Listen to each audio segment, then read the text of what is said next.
जय श्री राम। आपका बहुत बहुत स्वागत है। बिहार में चुनाव होने वाले हैं। कांग्रेस महागठबंधन में सीटों को लेकर संघर्ष कर रही है। लेह लद्दाख में हिंसक विरोध प्रदर्शन हुए हैं और इस सब के बीच में leader of opposition Rahul Gandhi bag pack करके विदेश निकल गए हैं। फिर से एक विदेश यात्रा पर चले गए हैं और उस विदेश यात्रा की आधी अधूरी छुप छुपाकर जानकारी दी गई है। राहुल गांधी दक्षिणी अमेरिका की यात्रा पर गए हैं। वहां के 4 देश वो जाने वाले हैं, लेकिन जानकारी सिर्फ 2 देशों की दी गई है, कोलंबिया और ब्राजील। इस बार कांग्रेस ने खुद आगे बढ़ के जानकारी दी, क्योंकि पिछली बार काफी हंगामा हुआ था। सीआरपीएफ का लेटर आया था कि चुपचाप ये अलग अलग देशों में निकल जाते हैं और हम इनकी सुरक्षा के लिए परेशान रहते हैं। और ये भी सवाल उठा था कि मलेशिया में अचानक से इनकी फोटो सामने आई, तो ये एलओपी किन किन देशों में जाकर क्या कर रहे हैं, इसकी कुछ तो जानकारी देनी चाहिए। तो इस बार कांग्रेस ने एक प्रेस इसकी जानकारी दी, पवन खेड़ा ने, लेकिन 2 ही देशों की जानकारी दी और जा रहे हैं 4 देश। लेकिन जैसे कि हर बार राहुल गांधी की यात्रा सवालों के घेरे में होती है, क्योंकि वहां पर किससे मिल रहे हैं, सीक्रेट यात्रा होती है और जब तस्वीरें आती हैं तो उसमें कई एंटी इंडिया तत्वों से भी उनकी मुलाकात सामने आती है। तो ये इस पिछली यात्राओं की तरह ही इस बार की यात्रा पर भी सवाल उठ रहे हैं और सवालों के पीछे वजह है कि ये जो समय वो जा रहे हैं, जो समय उन्होंने यात्रा के लिए चुना है, दूसरा जिन कारणों से वो जा रहे हैं वो कारण भी हजम होने लायक नहीं है कि क्या राहुल गांधी वाकई इस काम के लिए जा रहे हैं। देखिए, जो कांग्रेस ने बताया है कि राहुल गांधी इस बार बड़ी बड़ी बातें कांग्रेस ने कही हैं कि राहुल गांधी उद्योग जगत के लोगों से, कारोबारियों से मुलाकात करेंगे और ट्रंप के टैरिफ के बीच में जो हालात बने हैं उसमें भारत के रणनीतिक लोकतांत्रिक संबंध सुधारेंगे। इसके लिए अलग अलग देशों के राष्ट्रपतियों से, शासनाध्यक्षों से मुलाकात करेंगे और इसके साथ वो भारत के लिए मौके तलाशेंगे, कारोबारियों से मुलाकात करके, यानी कि निवेश के मौके या भारत में आने के मौके तलाशेंगे। दूसरा, छात्रों से मुलाकात करेंगे, यूनिवर्सिटीज में जाएंगे। ये 3 चीजें इन्होंने बताई है कांग्रेस ने करने वाले हैं। लेकिन इसी के अंदर सवाल खड़ा होता है कि राहुल गांधी अगर वाकई यही सब करने वाले हैं तो लग क्यों नहीं रहा है कि राहुल गांधी इन कामों के लिए जा रहे हैं। राहुल गांधी कारोबारियों से मुलाकात करेंगे, लेकिन क्या अकेले मुलाकात करेंगे? कोई डेलीगेशन नहीं, कोई उस क्षेत्र के विशेषज्ञ उनके साथ नहीं जा रहे हैं, कांग्रेस के कोई वरिष्ठ नेता नहीं जा रहे हैं। आप कारोबारियों से क्यों मुलाकात करते हैं? आप कह रहे हैं कि ट्रंप के टैरिफ के बीच में, इन हालातों के बीच में भारत की बेहतरी के लिए वो जा रहे हैं, लेकिन आप कारोबारियों से मिलकर समिट होता है, आप उन्हें कहते हैं कि हमारे यहाँ निवेश कीजिए, हम हमारे देश की खासियतें बताते हैं। लेकिन ये काम क्या राहुल गांधी अकेले करने वाले हैं? उन्हें इंडस्ट्री एक्सपर्ट नहीं चाहिए, उन्हें अपनी ही पार्टी के ऐसे लोगों की जरूरत नहीं है जिनकी इसमें जानकारी हो और वो अकेले ही सब कुछ बता देंगे। अमूमन तो डेलीगेशन जाता है जिसमें अलग अलग क्षेत्रों के विशेषज्ञ शामिल होते हैं, लेकिन यहाँ तो राहुल गांधी अकेले हैं, क्योंकि जानकारी तो नहीं आई है कि कांग्रेस के कोई और नेता भी गए हों। आपके पास तो फाइनेंस मिनिस्टर भी रहे हैं, आपके पास तो इंडस्ट्री से जुड़े भी लोग रहे हैं आपकी पार्टी में। अब आप वहां निवेश मांगेंगे तो अगर कहें कि अपने राज्यों के लिए निवेश मांगेंगे कि तेलंगाना के लिए चाहिए, कर्नाटक के लिए चाहिए, हिमाचल के लिए चाहिए, अगर आप इनकी ही बात करते हैं तो आपके मुख्यमंत्री क्यों नहीं है? यहाँ से रेवंत रेड्डी को ले जाते, सिद्धारमैया को ले जाते, सुखविंदर सिंह सुक्खू को ले जाते और वो अपने राज्य की बात बताते, ज्यादा बेहतर होता है। चलिए, आप तो कांग्रेस में कुछ ना होकर भी आला कमान है, तो आपका वहां पर जाना समझ आता है, एलओपी भी है, लेकिन आपके साथ कोई गया ही नहीं है। तो कौन से कारोबारी जगत से आप मुलाकात करना चाहते हैं जिससे आप एक ग्रुप को नहीं मिला सकते? तो राहुल गांधी जब इस तरह के दौरे करते हैं तो जब उस पर डिटेल नहीं दी जाती है तो कई तरह के सवाल खड़े होते हैं। आप दूसरा देखिए, राहुल गांधी मिलेंगे राष्ट्रपतियों से या फिर शासनाध्यक्षों से, तो किस हैसियत से मिलेंगे? क्योंकि ये सब, अगर आप एलओपी की हैसियत से मिलेंगे तो अकेले जा रहे हैं एलओपी, एक सांसदों की कोई टीम नहीं है, क्योंकि ये राष्ट्रपति, कहीं के भी शासनाध्यक्ष, राष्ट्रपतियों से तो मिलना बड़ा मुश्किल है, लेकिन वहां ये होता है कि अपने समकक्षों से मिल सकते हैं कि वहां पे विपक्ष का नेता जो हो, जैसे कि अगर विदेश से आते हैं तो वो यहाँ विपक्ष के नेता से मिल लेते हैं, तो उनसे इनकी मुलाकात हो सकती है। लेकिन अगर आप कहें कि हम शासनाध्यक्षों से, शासन चलाने वाले लोगों से मिल रहे हैं, तो इस पर तो सवाल उठता है, क्योंकि अगर भारत से प्रधानमंत्री भी जाते हैं मिलने के लिए तो वो पूरी टीम लेकर जाते हैं और अगर विदेश मंत्री भी जाते हैं तो उनके साथ टीम होती है पूरी की पूरी। ये राहुल गांधी अकेले ही मैं ही वन मैन आर्मी बन के जा रहे हैं।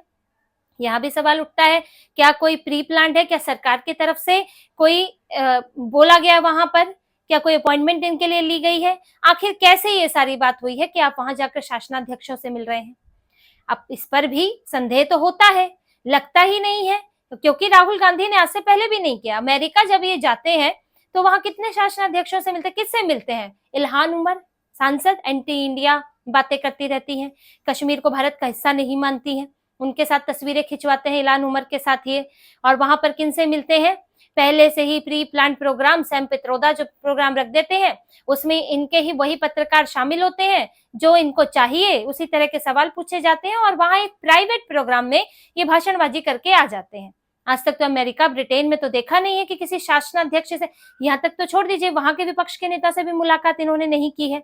और ये तो इटली भी जाते हैं, वियतनाम भी जाते हैं, यहाँ तो जानकारी आई है कि कतर भी गए थे, सीआरपीएफ ने जो जानकारी दी, दोहा भी गए थे, वहां तो नहीं मिले किसी शासनाध्यक्ष से। ये तो उज्बेकिस्तान भी गए थे, वहां भी किसी शासनाध्यक्ष से नहीं मिले। तो यहाँ ये दक्षिणी अमेरिका में कौन से राष्ट्रपतियों से इनकी मुलाकात होने वाली है? तीसरा ये कह रहे हैं कि छात्रों से मिलेंगे, यूनिवर्सिटीज में मिलेंगे। अब वो तो इनके प्री प्लान्ड प्रोग्राम जैसे कि अमेरिका ब्रिटेन में होते हैं, यहाँ भी हो सकते हैं। लेकिन यहाँ सवाल ये उठता है कि ये छात्रों और यूनिवर्सिटी से मिल रहे हैं ऐसे समय पर जब भारत में ये जेनजी आह्वान करके आए हैं कि जेनजी उठो, सड़क पर आओ, मुझे सत्ता में बैठाओ। जब लेह लद्दाख में इसी तरह का एक हिंसक विरोध प्रदर्शन हुआ है और वहां के जो संगठन है लेह अपेक्स बॉडी, जो पिछले विरोध प्रदर्शनों में जो कि शांतिपूर्ण हो रहे थे उसमें शामिल थी, उनका तक कहना है कि ये 5,000 6,000 की भीड़ कहां से आई हमें नहीं पता। रोज जब विरोध प्रदर्शन की जगह थी वहां 500-700 लोग होते थे, लेकिन अचानक से ये भीड़ आ गई 5,000 6,000 की। तो ये हमारे लोग हैं कि नहीं ये भी हम नहीं कह सकते। क्या ये बाहर से लोग बुलाए गए? और वही 14-15 साल 16 साल के बच्चे शामिल हैं जिनको आड़ बनाया जाता है। यहाँ जम्मू कश्मीर के इलाके में पत्थरबाजी में छोटे बच्चों को आड़ बनाया जाता है, महिलाओं को आड़ बनाया जाता था कि पत्थरबाजी करेंगे तो सेना भी कार्रवाई करने से सोचेगी कि छोटे छोटे बच्चे हैं, पैलेट गन चलाएं या ना चलाएं, उनको जुवेनाइल लगता है, उनके ऊपर तो बड़ी कार्रवाई भी नहीं हो सकती। तो क्या वहां पर कोई प्लानिंग की गई थी ऐसी? और जब ऐसे गंभीर मामले उठ रहे हैं, जब यहाँ पर आपकी पार्टी सैम पित्रोदा जेनजी की बात कर रहे हैं, नेपाल की, बांग्लादेश की बात कर रहे हैं, और बांग्लादेश का तो जेनजी का था भी नहीं, वो तो अलग ही मामला है जमाते इस्लामी का। तो आप ऐसे में विदेशों में जाके वहां के उसी जेनजी से मुलाकात कर रहे हैं, तो यहाँ तो बात उठेगी ही कि आप क्या बोलना चाहते हैं वहां पर, वहां के जेनजी से क्या अपील करना चाहते हैं। और ऐसे समय पे आप वहां जा रहे हैं जब सोनम वांगचुक लेह में अभी गिरफ्तार हुए हैं, लेकिन विरोध जो हिंसा भड़की थी वहां पर उसे लेकर।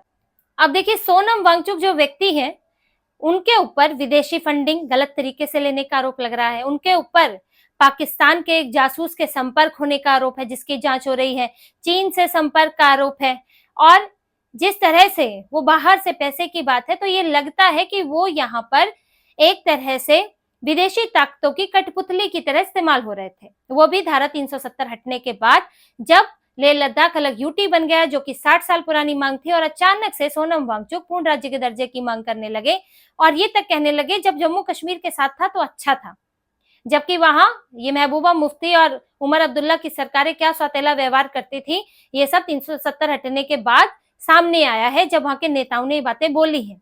तो सोनम वांगचुक किससे संचालित हो रहे थे ये साफ साफ दिख रहा है। जो लेह अपेक्स बॉडी है उसमें 2-3 मुस्लिम संगठन शामिल है, करगिल डेमोक्रेटिक अलायंस उसमें मुस्लिम संगठन शामिल है, जो बौद्ध संगठन थे जो अभी तक मुस्लिम संगठनों से दूरी बनाए रखते थे वो आज इनके साथ घुल मिल गए हैं। तो वहां पर चीजें ठीक नहीं है, और सोनम वांगचुक भी विदेशी शक्तियों से प्रभावित लगते हैं। अब ऐसे में सोनम वांगचुक इधर गिरफ्तार हैं, इधर हंगामा हो रहा है, ये जो सो कॉल्ड सिविल सोसाइटी है, ये ट्वीट और इस तरह के लेख लिखे जा रहे हैं सोनम वांगचुक के लिए, तब आप भी विदेश पहुंच गए हैं। आखिर क्या कोई संबंध है कि इधर सोनम वांगचुक गिरफ्तार, इधर विदेशी प्लानिंग फेल और उधर राहुल गांधी विदेश में? तो यहाँ सवाल उठते हैं आपके दौरे के समय को लेकर, और इसको सीक्रेट आपने बताया लेकिन आधा अधूरा बताया, बाकी 2 देश आपने क्यों छुपाए? 2 देश आपने बताए, बाकी 2 देश भी बता देते। और इनके जो दौरे हैं देखिए वो हमेशा सवालों के घेरे में तो रहते ही हैं। अभी मलेशिया की अचानक से फोटो आई, कभी ब्रिटेन में कोई पर्सनल फोटो आ जाती है इनकी, और सीआरपीएफ ने तो खुद ही चिट्ठी लिख के कहा था कि भाई राहुल गांधी बिना बताए चले जाते हैं, तो हमारी जिम्मेदारी वहां पे बन जाती है कि हम कैसे इन्हें सुरक्षा दें। और इनको जेड प्लस सुरक्षा हासिल है, साथ ही उनको और एक्स्ट्रा ये सुरक्षा हासिल है कि इनके जाने से पहले वहां पर ये देखा जाएगा कि इनके सुरक्षा के लायक माहौल है कि नहीं, और माहौल बनाया जाएगा। ये तक इनको सुरक्षा हासिल है। तो सीआरपीएफ ने ये भी बताया था कि राहुल गांधी कब कब बिना बताए चले गए। जब जनवरी की शुरुआत में न्यू ईयर के समय पर बताया तो था वियतनाम गए हैं 10-12 दिनों के लिए, और वियतनाम से इटली भी चले गए जहाँ इनकी नानी है। फिर 1 महीने बाद फिर वियतनाम गए, और इस बीच में ये दोहा भी गए, कतर भी गए, जिसकी बिल्कुल जानकारी नहीं दी गई। ये लगभग हर दूसरे महीने विदेश जा रहे हैं। यहाँ बात ये भी है कि कौन विपक्ष का नेता विदेश जाता है इतना। यहाँ पर ऐसा नहीं कि एक ही पॉलिटिकल पार्टी है, ममता बनर्जी है उनकी पार्टी, अखिलेश यादव है, उद्धव ठाकरे हैं, डीएमके है, स्टालिन है। ये कोई नेता तो इतना विदेश नहीं जाते। अगर छुट्टी भी मनाने जाते हैं तो ये लोग 2-3 साल में एक आध बार छुट्टी मनाने जाते हैं, या कोई ऑफिशियल डेलीगेशन जाता है।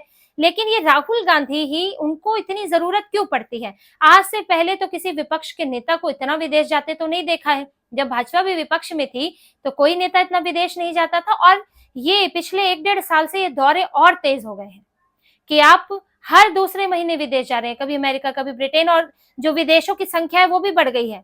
अब तो दोहा, कतर, वियतनाम, इटली तो चलिए जाते ही थे, उज्बेकिस्तान, ये सब भी शामिल हो गए, और अब नए देश शामिल हो गए, दक्षिणी अमेरिका। तो ये बढ़ते दौरों पर भी सवाल है कि आप छुट्टी मनाने के लिए हर महीने आपको छुट्टी की जरूरत पड़ जाती है विदेश में, और सिर्फ छुट्टी तो ये नहीं लगता, छुट्टी तो यहाँ भी मिल सकती है। तो यहाँ पर सवाल तो ये भी उठता है कि किनसे मिलने जा रहे हैं। अब कारोबारियों से आप देश के लिए मदद मांग रहे हैं कि आप अपनी पार्टी के लिए मदद मांग रहे हैं, ये भी तो शंकाएं हैं। क्या कहा तो ये भी जा रहा है कि कांग्रेस के पास फंडिंग की कमी है, अब सत्ता में है नहीं, है तो छोटी मोटी जगहों पर, 3 जगहों पर सत्ता में है, और हिमाचल जैसा राज्य है वहां अपनी अलग समस्या चल रही है राज्य को लेकर, और अगली बार सत्ता में रहेगी भी या नहीं इसकी भी गारंटी नहीं है। तो यहाँ पर इनको, कांग्रेस को तो है फंड का क्रंच, तो कांग्रेस के साथ है, आगे चुनाव भी है। तो क्या आप, भले ही आप कुछ देश के लिए भी करने जा रहे हो, लेकिन क्या आप अपनी पार्टी के लिए भी करने जा रहे हैं? इसको लेकर कांग्रेस को तो बताना ही चाहिए कि अचानक से राहुल गांधी के इतने विदेशी दौरे क्यों होने लगे हैं, और अगर कुछ है तो भारत सरकार को भी देखना चाहिए। जैसे सीआरपीएफ, अभी सीआरपीएफ ने चिट्ठी लिखी तो लोगों के सामने भी आया, और मल्लिकार्जुन खड़गे को भी बोला गया कि आप अपने, भाई आपका नेता है और आप अध्यक्ष सो कॉल्ड ही सही, लेकिन है तो अध्यक्ष, तो उन्हें बोलिए, जानकारी दिया कीजिए। और गृह मंत्रालय की नजर तो है ही, क्योंकि सीआरपीएफ ने जब इनको चिट्ठी लिखी है तो गृह मंत्रालय को भी जानकारी मिली होगी कि इनकी सुरक्षा करना मुश्किल होता है। तो इनके दौरों पर तो नजर है ही, पर अब एक दौरा है इनका, कितने दिनों का है ये भी नहीं जानकारी दी है। अब बिहार चुनाव में कांग्रेस के नेता जो बड़े जोश में थे, उफान में थे, अब वो वैसे ही रह जाएंगे, क्योंकि इनके आला कमान तो चले गए। अब आला कमान कब वापस आते हैं, क्या वीडियो और तस्वीरें सामने आती हैं, उसमें पता चलेगा कि कांग्रेस ने जो जो बताया है, क्या राहुल गांधी वाकई वही कर रहे हैं, या फिर बताया कुछ और है और हो कुछ और रहा है। तो इसी तरह की और खबरें और विश्लेषण आपके लिए लाते रहेंगे। हमसे जुड़े रहिए, सब्सक्राइब कीजिए, कमेंट कीजिए। बहुत बहुत धन्यवाद। जय श्री राम।